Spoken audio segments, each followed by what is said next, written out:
नमस्कार, जय जगन्नाथ।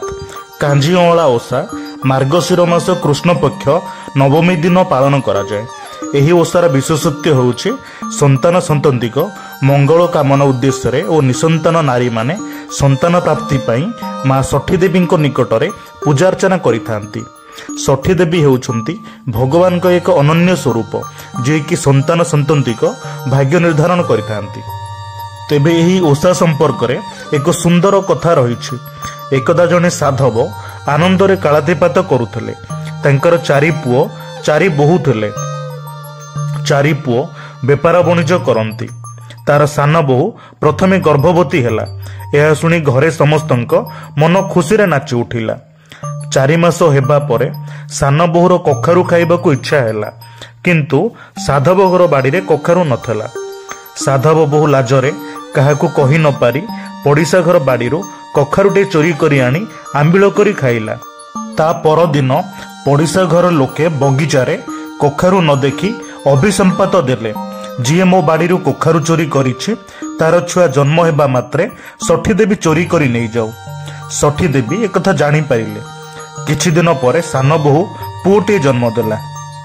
गर्भ कष्ट सही न पारी से अचेत होई शोईथिबा बेले षठी ठाकुराणी ता पिला को चोरई नहीं गले। बहुटी निदरू उठी पाखरे पिला को न पाई कांदीबाकू लागिला। समस्ते चारिआडे खोजिले, किंतु कोउठी भी पिलाटी को पाइले नहीं। एपरी साधवाणीर 5 पुओ को षठी देवी चोरी करी नहीं गले। शेषरे पुणी थरे साधवाणी गर्भवती हेला एवं प्रसव समय पाखे आसिबारु ताकू भीषण जंत्रणा हेला। यह देखि सासू रागी जाई कहिले, तू 5टी पिला को खाई सारिलुनी, आउ तोर एही घरे स्थान नाही, तू एही खणी एही घरु बाहरी जा। गोटे सूता कंडा देई कहिले, जेउठी एही सूता सरिबो सेहीठारे पिला जन्म करिबो। किछि उपाय न पाई सान बहु सासूंको कथा मानी सूता को धरी चली गला। शेषरे सूता कंडार अग्रभाग जाई एक अगना अगनी बनस्थ भितरे सरीगला। पूरा अंधार, केही कुआडे नाहांती। साधवाणी एकुटिया होई कांदीबाकू लागिला। पुणी गर्भ कष्ट बढ़िबाकू लागिला। ठीक एही समय रे साधवाणी गोटे छुआ जन्म कला, किंतु मनीष छुआ नुहे, काठ कंडेईटे थिला। यह देखि साधवाणी खूब विकल होई माँ षठी देवी को स्मरण करी डाकिबाकू लागिला। षठी देवी तार क्रंदन आउ सह्य करि पारिले नाही। शेषरे षठी देवी ता 5 पुओ सहित साधवाणी पाखक आसिले एवं कहिले, तू डाहाणी ना पिता शुणी, ए अगना अगनी बनस्थ भितरे केउठु आसिलु ओ काहेकि कांदुचु। एकथा शुणी साधवाणी ठाकुराणी को देखी चिन्नी पारी पछ कथा सब गोटे गोटे करी कहिला। तापरे ठाकुराणी तार 5 पुओ को फेराई देई कहिले, मु तो 5 पुओ को चोरई नेइथिली, एबे तोते फेरई दउछि। जीवन रे आउ केबे काहारी किछि जिनिस चोरी करिवु नाही एवं मार्गशीर मास अष्टमी पर दिन कांजी अँला उपवास करिवु, तोर पुत्र मानकर मंगल हेबो।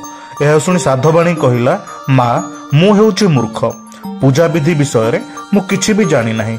मते एही ओषा विषय रे विधि विधान दया करी कहि दियंतु। तापरे ठाकुराणी सबु कहिले।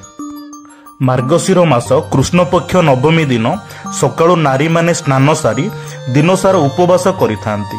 संध्या बेले निज अगणारे तुलसी चौरा मूलरे पोखरी परी गोटे छोट 4 कोणिया गात खोली तहिरे पानी भरी थांती। पोखरीरु छोट छोट माछ आनी एथिरे छाड़ी थांती।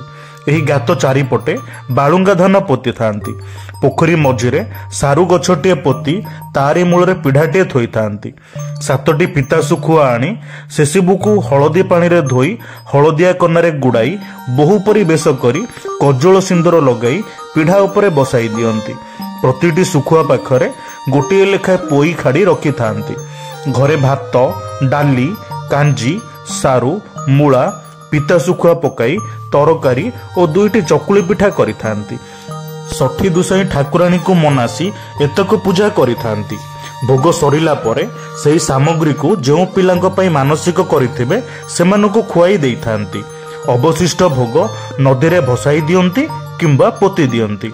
जो 7 खंडी पोई सुखुआ बोहूंक पाखरे रखी थांती ताहाकू काहाकू देबा मना। से सबु को नदी रे भसाई दियंती।